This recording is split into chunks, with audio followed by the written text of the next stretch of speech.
کچھ لوگ کہتے ہیں کہ اناف کے مسلک میں رفع دین نہ کر کے رسول اللہ کی نافرمانی کرتے ہیں، اس مسئلے پہ رہنمائی فرمائیں۔ یعنی حضور پاک کی نافرمانی ہے رفع دین نہ کرنا؟ اگر حضور کا فرمان دکھا دو کہ حضور نے فرمایا اور رفع دین کرو، میں 1,00,000 روپیہ نقد انعام دوں گا تمہیں۔ فرمان تم دکھا دو، ارفعوا ایدیکم، حضور نے ہمیں حکم دے کر فرمایا رفع دین کرو۔ تو کبھی فرمان نہیں دکھا سکتا کرنے کا، میں فرمان دکھا سکتا ہوں چھوڑنے کا۔ صحیح مسلم جلد نمبر 1 صفحہ نمبر 181 کتاب الصلاۃ، حضرت جابر ابن سمرہ فرماتے ہیں خرج رسول اللہ صلی اللہ علیہ وسلم وکنا صلینا، حضور پاک تشریف لائے، ہم نماز پڑھ رہے تھے، حضور پاک نے فرمایا مالی اراکم رافعی ایدیکم کأنہا اذناب خیل شمس اسکنوا فی الصلاۃ، کہا یہ تم شریر گھوڑوں کی طرح دم ہلا رہے ہو، نماز میں رفع دین نہ کرنا، سکون سے نماز پڑھنا۔ یہ پیغمبر کی صحیح حدیث ہے، صحیح مسلم ہے، جلد اول ہے، صفحہ 181 ہے، کتاب الصلاۃ ہے۔ کہتے ہیں اس حدیث پاک کی اگلی حدیث ہے کہ وہ سلام مراد ہے، تو میں نے کہا اگلی حدیث کا مسئلہ اور ہے، یہ حدیث میں سلام کا لفظ نہیں ہے۔ ہم کہہ رہے ہیں قرآن میں لکھا ہے ایاک نعبد و ایاک نستعین، یہ کہتے ہیں نہیں جی وہ سلطان باؤ نے تو کہا سن فریاد پیرا دیا پیرا، یعنی ہم آیت پڑھ رہے ہیں اور یہ آگے شعر پڑھ رہے ہوتے ہیں، ہم حدیث پڑھ رہے ہوتے ہیں، یہ کہانیاں اور واقعات سنا رہے ہوتے ہیں۔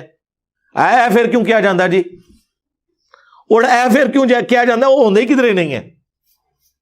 ہم رفع الیدین کی حدیثیں بیان کر رہے ہوتے ہیں، یہ کہتے ہیں جی وہ اے پھر کیوں کیا جاندہ ہے کہ وہ بت رکھ کے آندے سن، وہ سرکار کو پتہ نہیں، سانوں نہیں پتہ کیوں کیا جاندہ ہے، اور بیان کرنے والے بھی ان ناسکے نے۔ جب سے ہم نے کہا کہ کوئی جھوٹی حدیث ہی سنا دیں، ضعیف چھوڑ دیں، جھوٹی حدیث کسی کتاب میں لکھی ہو، یعنی انگوٹھے چومنے والی جھوٹی حدیثیں ہیں لیکن کہیں لکھی ہوئی ہے موضوعات شریف میں، وہ گھڑی ہوئی حدیثوں کے اوپر جو کتاب لکھی ہے نا، ابن جوزی نے بھی لکھی، ملا علی قاری نے بھی لکھی، اور لوگوں نے بھی، کہ بڑی بڑی گھڑی ہوئی حدیثیں کون سی ہیں، لیکن یہ بغلوں میں بت رکھنے والی تو کوئی گھڑی ہوئی حدیث بھی نہیں ہے، اور پبلک کے اندر مشہور ہے۔ پھر ہمیں بتانا پڑتا ہے کہ بھائی رفع الیدین تو نماز کا حسن ہے، حضور نے حکم دیا ہے جی، حکم کتنے ہے؟ اور ایک وہ دیوبندیوں کا مولوی ہے، وہ اس کا نام رکھا ہے دلیل کا بے تاج بادشاہ، اس کے تاج کے ساتھ جو میں نے کر دیا ہوا ہے نا،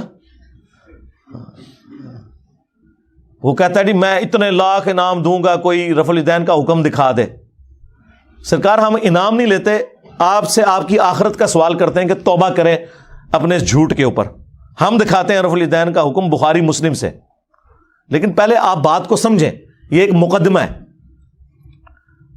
صحیح بخاری اور مسلم کی متفقن علیہ حدیث ہے، نبی علیہ السلام نے فرمایا اللہ نے مجھے جوامع کلمات کے ساتھ بھیجا ہے، میں بات مختصر کرتا ہوں اور مفہوم گہرا۔ بخاری مسلم دونوں میں حدیث ہے انما الاعمال بالنیات، اعمال کا دار و مدار تو صرف نیتوں کے اوپر ہے۔ اب یہ ایک جملہ ہے، اس کے اوپر پوری کتاب لکھی جا سکتی ہے، یہ ہے جوامع کلمات، اس کو آپ ذہن میں رکھیں۔ اب آ جائیں بخاری مسلم دونوں میں حدیث ہے، مالک بن حویرث کہتے ہیں رضی اللہ تعالیٰ عنہ علیہ السلام، ہم چند نوجوان تھے 20 دن کے لیے حضور کے پاس گئے، مہمان بن گئے، حضور کی وفات سے 1-1.5 سال پہلے غزوہ تبوک کے موقع پر مسجد نبوی میں ٹھہرے 20 دن تک، آپ کے صبح و شام آبزرو کیے۔ جب حضور نے دیکھا نا کہ اب ہمیں گھر کی یاد ستا رہی ہے، تو اچھے ٹیچر کی یہی نشانی ہے کہ اس سے پہلے کہ کوئی اکتا جائے خود ہی اسے بھیج دیا جائے۔ آج تو آپ کہتے ہیں نا حضور میں آپ کے زمانے میں ہوتا تو ہر وقت آپ کو وضو کرواتا رہتا، ایسا نہیں ہوتا، دنیا میں ایسے نہیں معاملات چلتے۔ تو وہ کہتے ہیں ہمیں اپنے ماں باپ یاد آنا شروع ہو گئے، تو حضور نے جب یہ دیکھا نا کہ اب یہ ان کا انٹرسٹ لوز ہو رہا ہے، تو آپ نے کہا کہ سب کو اکٹھا کر کے کہا کہ اب اپنے گاؤں ایریا میں واپس چلے جاؤ۔ جب جانا تو جب نماز کا ٹائم ہو تو تم نے مجھے 5 وقت نماز پڑھتے ہوئے دیکھا ہے، ان اوقات میں تم نے نماز پڑھنی ہے۔ ایک بندہ اذان دے گا جو زیادہ قرآن جانتا ہے اور عمر میں بھی بڑا ہو، وہ تمہاری امامت کروائے، اور صلو کما رأیتمونی اصلی، اور نماز تم نے ویسے پڑھنی ہے جس طرح مجھے تم نے نماز پڑھتے ہوئے دیکھا ہے۔ کلیئر ہو گیا؟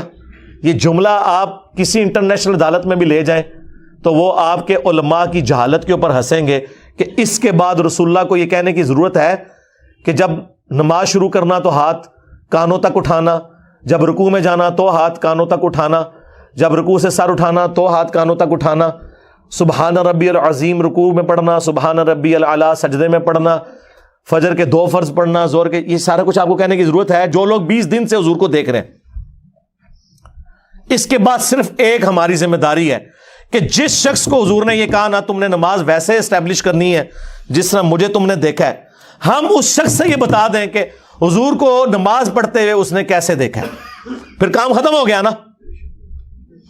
رفع الیدین کا حکم آ جائے گا نا بیچ میں, جب آپ نے کہا تم نے نماز اس طرح پڑھنی ہے جس طرح مجھے پڑھتے ہوئے دیکھا, جوامع کلمات ہو گئے. تو سرکار مالک بن حویرث سے پوچھ لیں, بخاری مسلم دونوں میں موجود ہے کہ مالک بن حویرث رضی اللہ تعالیٰ عنہ کہتے ہیں کہ جب نبی علیہ السلام نماز شروع کرتے تو دونوں ہاتھ کانوں تک اٹھاتے. بخاری میں صرف ہے کہ اٹھاتے, مسلم میں ہے کانوں تک, اور بخاری میں عبداللہ بن عمر کی جو حدیث ہے اس میں ہے کندھوں تک. ہتھیلیاں کندھوں کی سیدھ میں, انگلیاں کانوں کی سیدھ میں, یا یوں بھی اٹھا سکتے ہیں, کانوں تک اٹھاتے. اور رکوع میں جاتے وقت کانوں تک اٹھاتے, اور رکوع سے سر اٹھاتے تو کانوں تک اٹھاتے.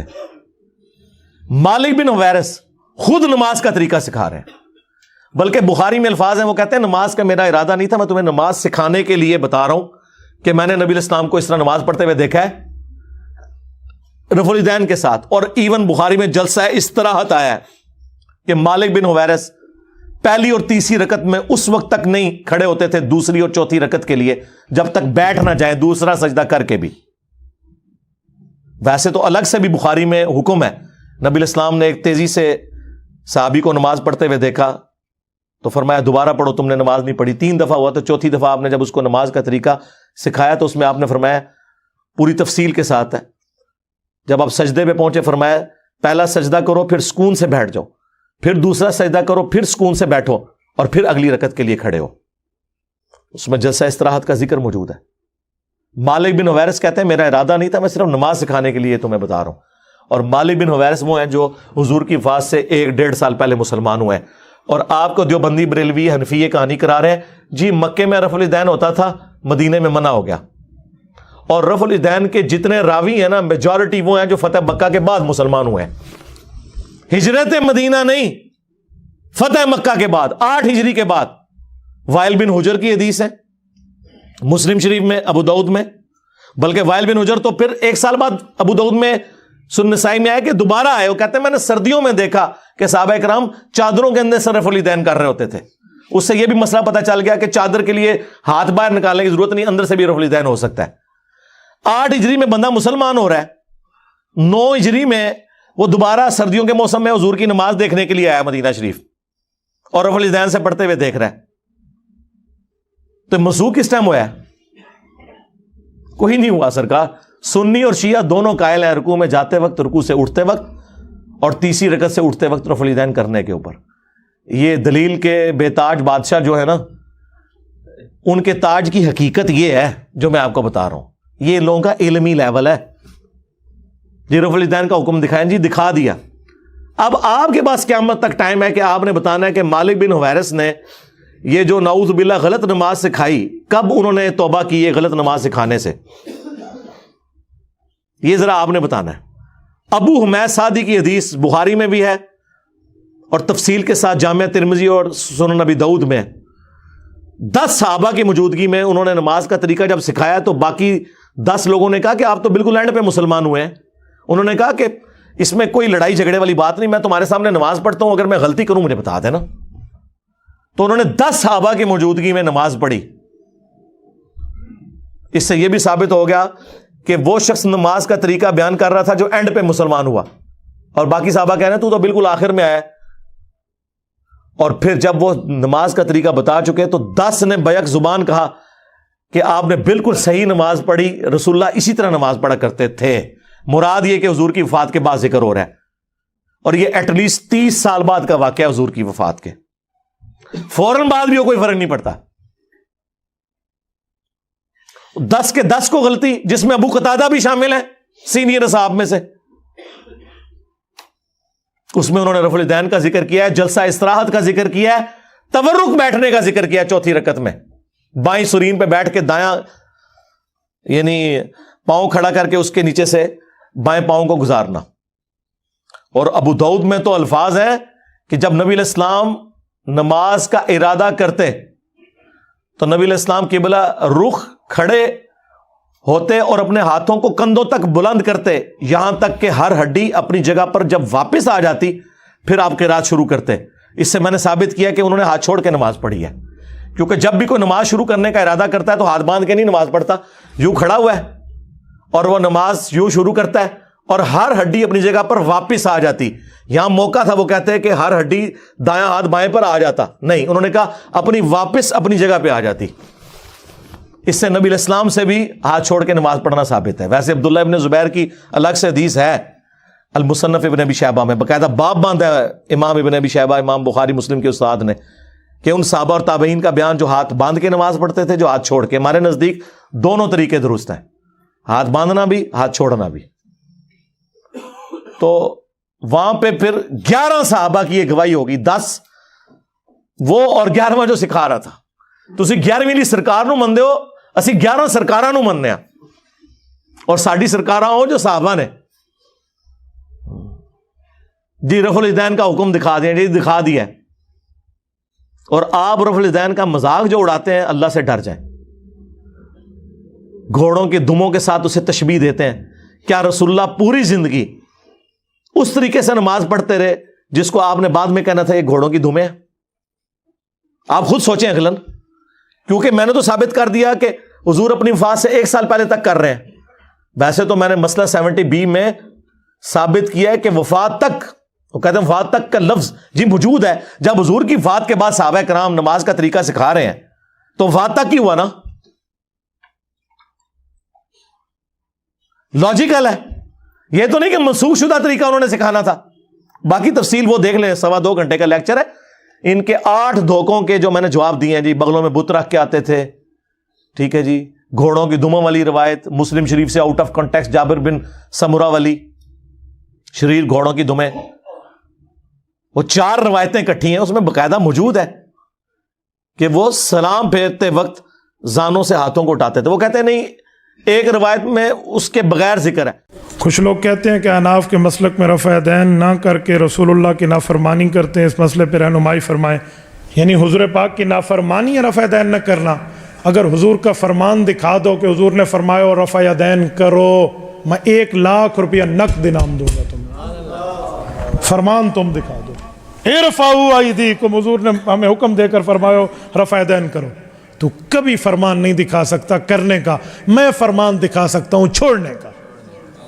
صحیح مسلم جلد نمبر 1 صفحہ نمبر 181 کتاب الصلاۃ، حضرت جابر ابن سمرہ فرماتے ہیں خرج رسول اللہ صلی اللہ علیہ وسلم وکنا صلینا، حضور پاک تشریف لائے، ہم نماز پڑھ رہے تھے، حضور پاک نے فرمایا مالی اراکم رافعی ایدیکم کانہا اذناب خیل شمس اسکنوا فی الصلاۃ، کہ یہ تم شریر گھوڑوں کی طرح دم ہلا رہے ہو، نماز میں رفع دین نہ کرنا، سکون سے نماز پڑھنا۔ یہ پیغمبر کی صحیح حدیث ہے، صحیح مسلم ہے، جلد اول ہے، صفحہ 181 ہے، کتاب الصلاۃ ہے۔ کہتے ہیں اس حدیث پاک کی اگلی حدیث ہے کہ وہ سلام مراد ہے، تو میں نے کہا اگلی حدیث کا مسئلہ اور ہے، یہ حدیث میں سلام کا لفظ نہیں ہے۔ سرکار یہ حدیث ابو داؤد میں بھی ہے، سنن نسائی میں بھی ہے، باقاعدہ اس کے اوپر اماموں نے باب باندھے ہوئے ہیں کہ یہ حدیث کس سے متعلق ہے، آپ کے رد کے اوپر کہ سلام پھیرتے وقت۔ امام نووی نے بھی مسلم کے باب کے اوپر یہ لکھا ہوا ہے۔ اس سے بڑھ کر امام بخاری نے جز رفع الیدین میں لکھا ہے کہ جو گھوڑوں کی دموں والی حدیث رفع الیدین پہ لگاتے ہیں انہیں ڈرنا چاہیے کہ اللہ کا عذاب نہ ان پر آ جائے۔ سورہ نور کی آیت کوٹ کی کہ رسول اللہ کے ساتھ دشمنی کر رہے ہیں، یہ سنت کا مذاق اڑا رہے ہیں۔ اور جز رفع الیدین پہ جو میں نے ویڈیو ریکارڈ کرائی ہے، جو کچھ امام بخاری نے ان کی طبیعت صاف کی ہوئی ہے، وہ 70B مسئلہ آپ ضرور دیکھیں، رفع الیدین سے متعلق فرقہ وارانہ نظریات کا تحقیقی جائزہ۔ اس میں ان کے آپ کو جھوٹ پتہ چلیں گے کہ یہ جھوٹ کی بنیاد پہ کھڑے ہیں، اور ہم تو بڑے خوش ہوتے ہیں کوئی گھوڑوں کی دموں والی حدیث بتا دے، بت رکھنے والی جھوٹی بات خود گھڑی بھی بتا دے، ہم پھر کہتے ہیں آپ کو بتائیں گے۔ بلکہ اس سے بڑھ کر میں G10 میں رہتا تھا، یہ میں بات کر رہا ہوں 2008-9 کی، 8 سے آلموسٹ کوئی 14-15 سال پہلے۔ ہمارے قریبی دوست تھے، وہ کٹر بریلوی تھے، ہم بھی اس زمانے میں بریلوی تھے۔ میرے ساتھ وہ اعتکاف بیٹھے G10 کی مسجد میں، G10-4 میں۔ جب میں ریورٹ ہوا تو وہ بھی